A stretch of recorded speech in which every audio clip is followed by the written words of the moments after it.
热闹起来。首先要上场的这位呢，就是知名的拆二代啊。大家也知道，这几年他和智胜，合作再创业，最终创造了一段有趣的商业笑话。掌声欢迎开花俱乐部的主理人小块儿。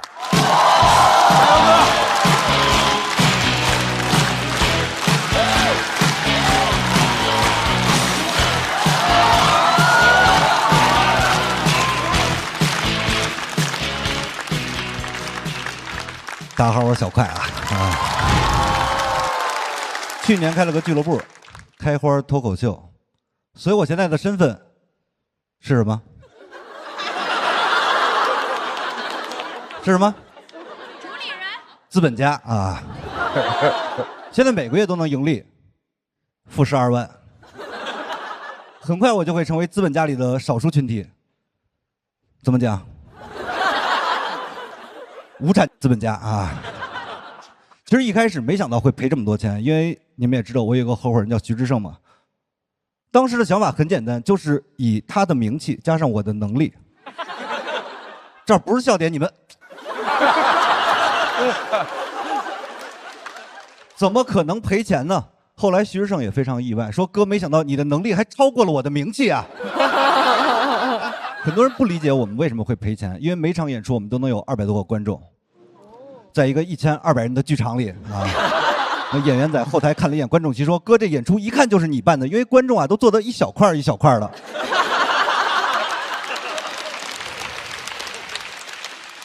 说不行，你改个名吧。我说那就改名叫大块。第2场演出他妈空了一大块。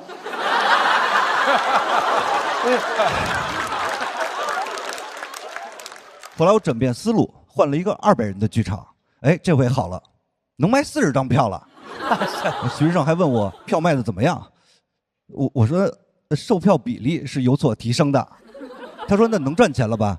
我说这看你怎么算，这个月赔了10万，但是上个月赔了12万，理论上是赚了2万的。他说还能这么算？我还得给他解释，就是赚钱呀和速度一样，它都是相对的。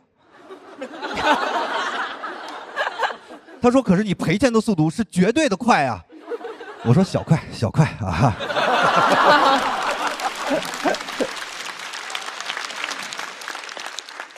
我也问过很多朋友，我们俱乐部的问题到底出在哪儿？有的说我不会宣传，有的说我不会运营，有的说你们这些拆二代就不该创业。终于有一个人说徐志胜也有问题。我说你给我展开讲讲啊。他说徐志胜不会找合伙人。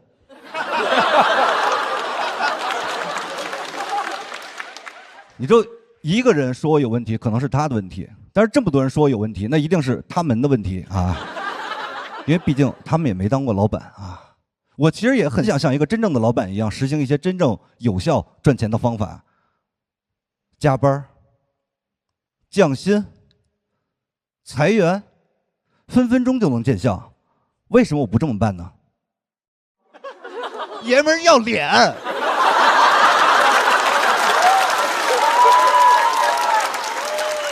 咱是一北京孩子，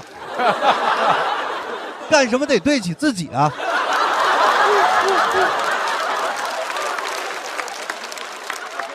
所以后来我请教了一个非常成功的老板，长沙校门的韦大爷。我跟他说我想赚钱还想要脸怎么办？他说你放心。第2天他特意从长沙飞到了深圳，给我带着解决方案啊。从岳麓山给我请了一只貔貅。我当时心里非常复杂，你说他不靠谱吧？人大老远从长沙把这个20多斤的貔貅背过来交到我的手上，你说他靠谱吧？办公室摆那个财神心里怎么想啊？哦，赖我是吗？赖我。我跟伟大说不是我不相信你，你这不就是空降了一个相同岗位的员工吗？他说这叫引入竞争机制，刺激团队潜力。我说怪不得他能赚钱呢，用科学管理神学呀。当时还觉得非常有道理啊，赶紧就买了金蝉招财猫和发财树。全都摆在我那办公桌上。我们办公室现在每天神仙打架呀，弄得我都没有地儿办公了，只能在过道办公。我们同事从那儿一过，哟，还是个霸道总裁啊！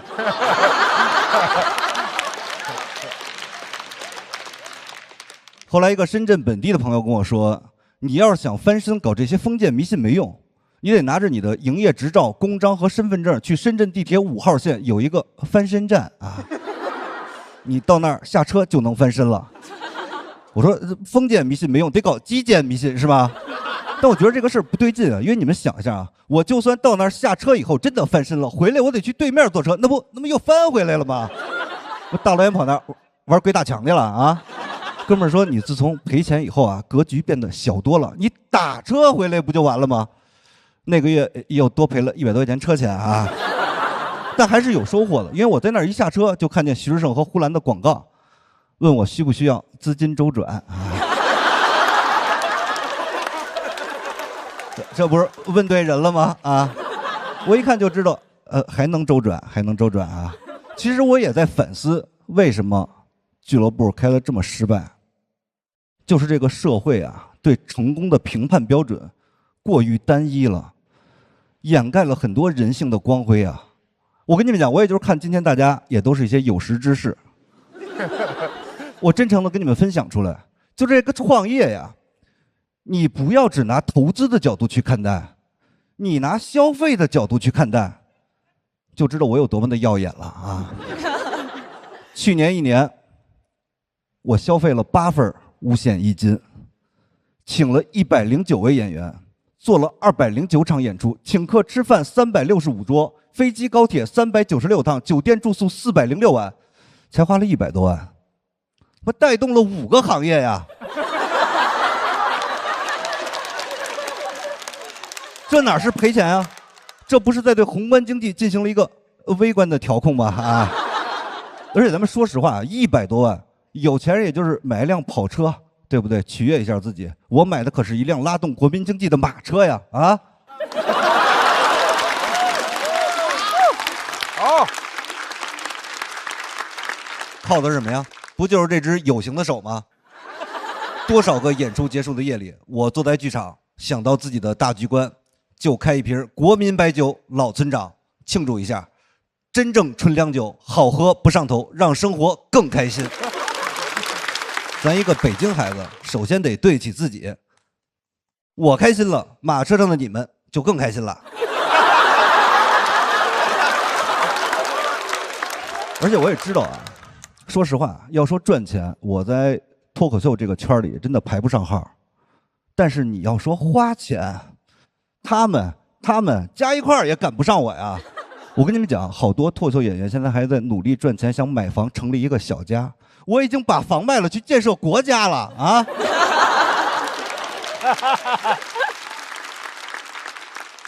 而且我也知道，这个社会上其实对我们这种拆二代创业有很深的刻板印象，觉得我们眼高手低，人傻钱多。说我们不劳而获的财富都会通过努力付诸东流。我跟你们讲，狭隘了。大家一定要明白一个道理啊，就是这个社会上，只有我们这样的人多创业，这个钱它才能流动到各行各业，最后实现共同富裕，你知道吗？有点被我的格局吓到了啊。别人是白手起家，我们属于起家就白手，你知道吗？而且记住啊，千万不要鼓吹那些精英创业，什么清华、北大、哥伦比亚的啊，那帮人创业对咱们有什么好啊？你们仔细想想，什么 PUA、996、自愿加班、降本增效，不全是这帮人研究出来的吗？我是不可能研究出来这些东西的，因为我当年高考就是被末位淘汰的啊。怎么说呢？就哥们儿淋过雨啊。我跟你讲，普通人你是算计不过这帮精英的。这个时候，你再看看我啊，一番运筹帷幄，徐志胜去开花演出，480的票，180我全给卖完了。自己都没有发现啊，还是观众给我发私信我才知道的。快哥大气，徐志胜来还打3折啊！我说也不是我大气，感谢国家吧，我提前享受了100万补贴啊。所以说记住了啊，以后不管是在生活中还是网络上，碰见我们这种拆2代创业，千万不要挖苦讽刺，就是鼓励支持。没事就应该给送一面锦旗，锦旗上面就是4个大字：利国利民。可以鼓掌，可以鼓掌啊！我跟你们讲，我这篇稿子有多好笑，我真的不敢说啊，但是我就敢说，这是你们今天看的所有稿子里面含金量最高的一篇稿子啊！我仔细算了一下，一个字儿是500，我最后呢再讲4000块钱的，谢谢大家，我是小快。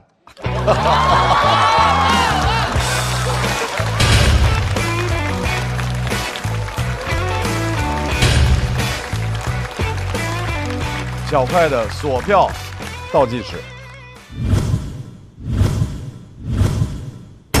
再次掌声送给小快。感谢大家，感谢大家。怎么想着又回来说了？这不是没有什么解决办法，唯一的办法就是以身入局啊，没有别的办法了。对。然后也是因为上一季徐志胜在这个舞台说了你们合作的事儿。哎，我这一季也有一个想达成的事，就是他说的很多事儿吧。怎么样呢？他加工的有点太过了，他这属于深加工的脱口秀了。啊，您这是澄清脱口秀啊？对，我这是原汁原味啊，原汁原味啊。这个红灯太不要脸了！哎，想过在悉尼开这些店吗？我前一阵去悉尼演了一回，那个售票情况，我感觉就不太能开。还行啊，然后悉尼可能发财，恭喜你发财。然后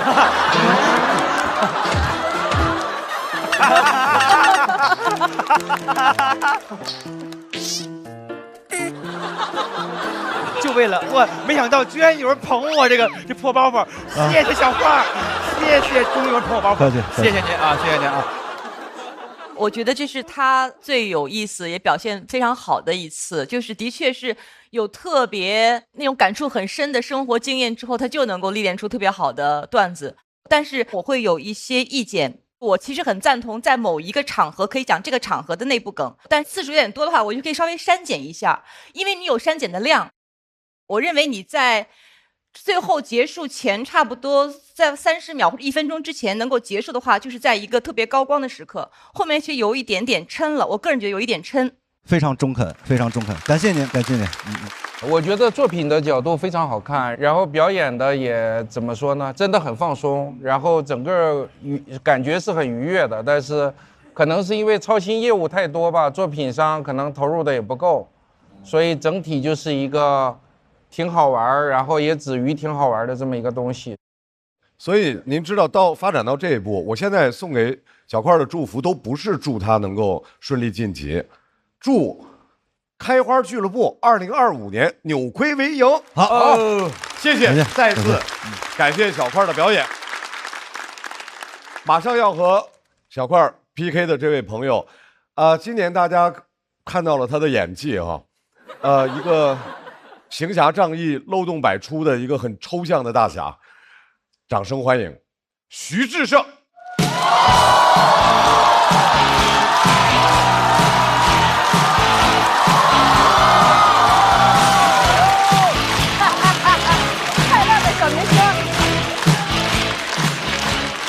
Hello， 大家好，我是志胜。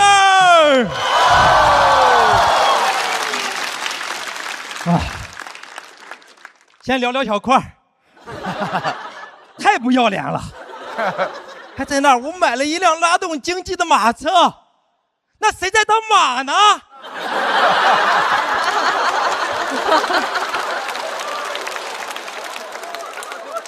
还在那儿他一个字500，我才明白我在里边占了个250呀。哎呀，雪上加霜的就是今年又被演艺圈给退回来了。本来还想着拿金鸡奖呢，结果就拿了个脱口秀继续奖。真的，我现在回来讲脱口秀，就特别有一种你上着大学，被人喊回来说来高考，知道吗？真的就本来就不咋会了，再看到同学就都绝望了，因为全是复读生呀。去年的状元又来了。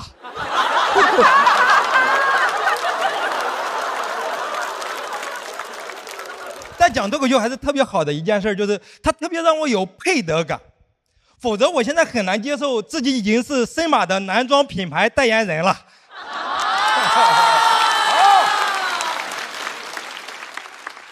就你知道，我跟时尚真的没什么关系，我穿什么衣服主要就靠闻一下，没味儿穿。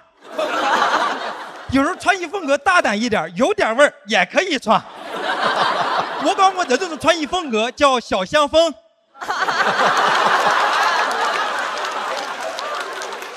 就时尚，你别说穿了，现在听都听不懂了。怎么现在时尚又多出来这么多种颜色？什么多巴胺，什么马卡龙，什么美拉德，这都啥呀？以前多好，以前颜色就7种，就7种，我都有2种认不出来。而且这个美拉德谁能想到是一种颜色？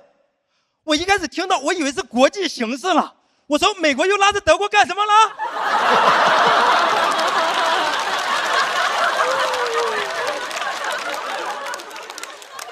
但时尚有时候也太大胆了，太大胆了。有一次我去拍一个杂志，他们给我准备了一身西服，没给我准备衬衣。他们让我真空上阵啊！我当时我都急了，我说这种衣服是给人家那些双开门准备的，我这个防盗门你展示啥呀？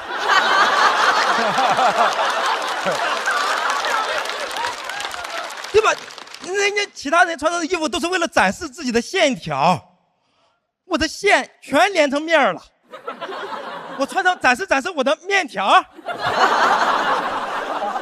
但是真的，他们很鼓励我说，时尚就要突破，就要大胆。我进去把衣服换出来，我发现我是突破了，时尚没防住我，但我确实把真空的效果穿出来了，因为大家都窒息了，就服装师都开始跟我道歉了。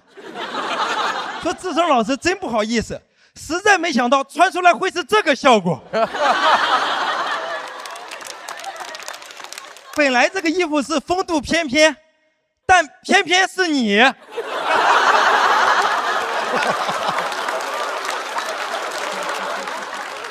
你知道当时他们跟我说是一种什么效果吗？他们跟我说他们感受到了骚扰。所以大家知道当初品牌来找我的时候，我有多珍惜这个机会。我没事就在家里练他们的 slogan。我说穿什么都是什么。我在那还用我山东话在那穿什么都是什么。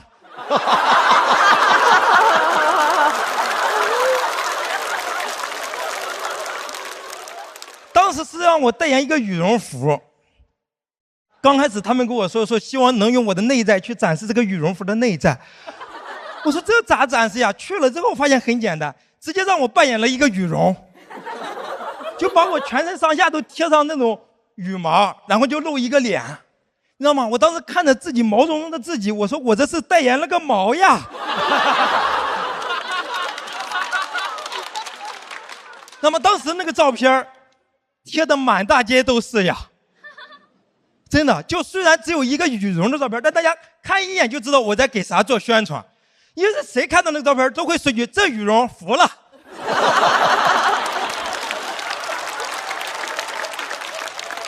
而且他们只挂我的照片也就算了，他们还请了张新成和陈都灵。就是你可以请3个代言人，但你能不能不要把我们挂在一起？你如果真的要把我们挂在一起，你能不能让我穿上你们品牌的衣服？但后来他们让我穿上了那个衣服，把我做成了人形立牌放在了店门口，也很尴尬，因为其他人的人形立牌放在门口，你认识不认识大概就知道他应该是代言人。就我的人情立牌放在那个门口，不认识的人就会很奇怪，把他的照片放这里干什么？他偷店里衣服了啊？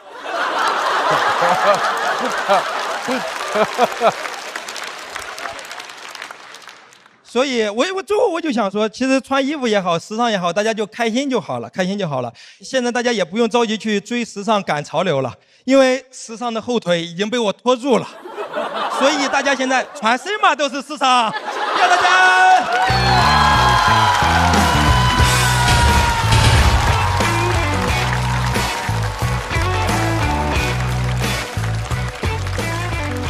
制胜的锁票倒计时。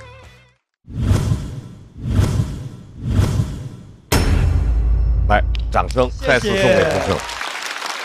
制胜这次回来和上一季相比，压力状态有变化吗？小多了，小多了。我这次可开心了，无论是准备稿子呀、去看放班，还是在这里演，都非常非常享受和开心。然后因为去年自己给了自己很多杂念，今年就是纯粹的来讲脱口秀，开心玩。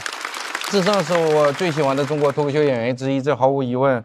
放到整个娱乐圈也是。然后我特别佩服他，就是以他今天走红的程度，其实完全可以坐在这里。哎，那没有，那没有。因为我们4个也不是专业脱口秀演员，从这意义上，无论是他的职业经验还是走红的程度，坐在这儿完全没问题，必须的，完全可以。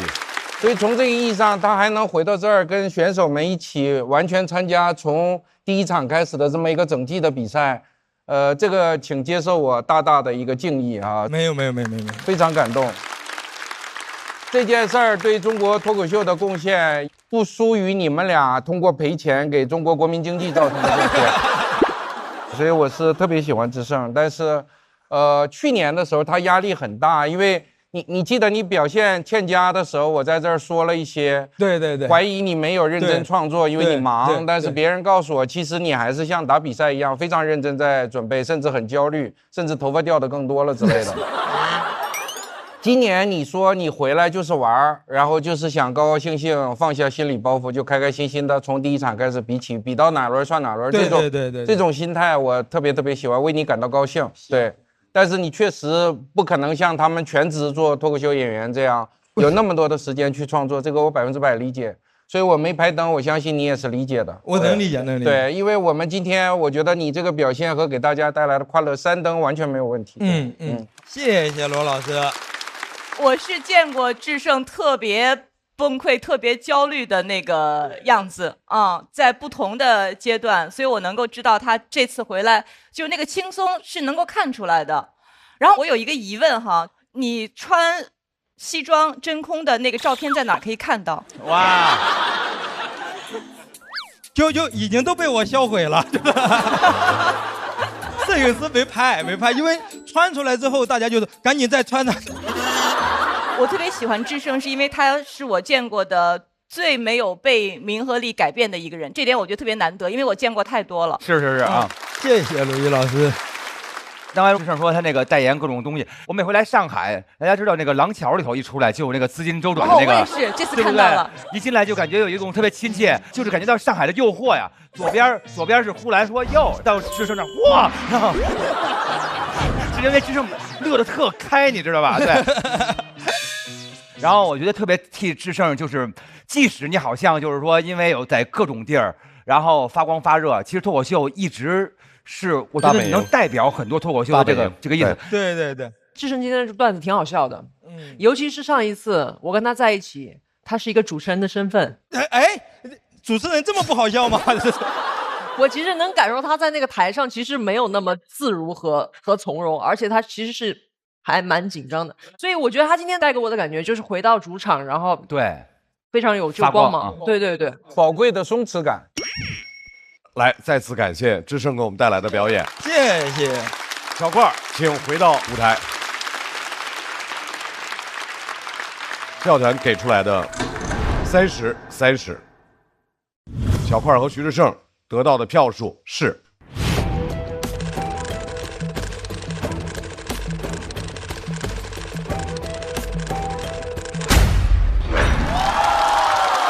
徐志胜249票，小块220票。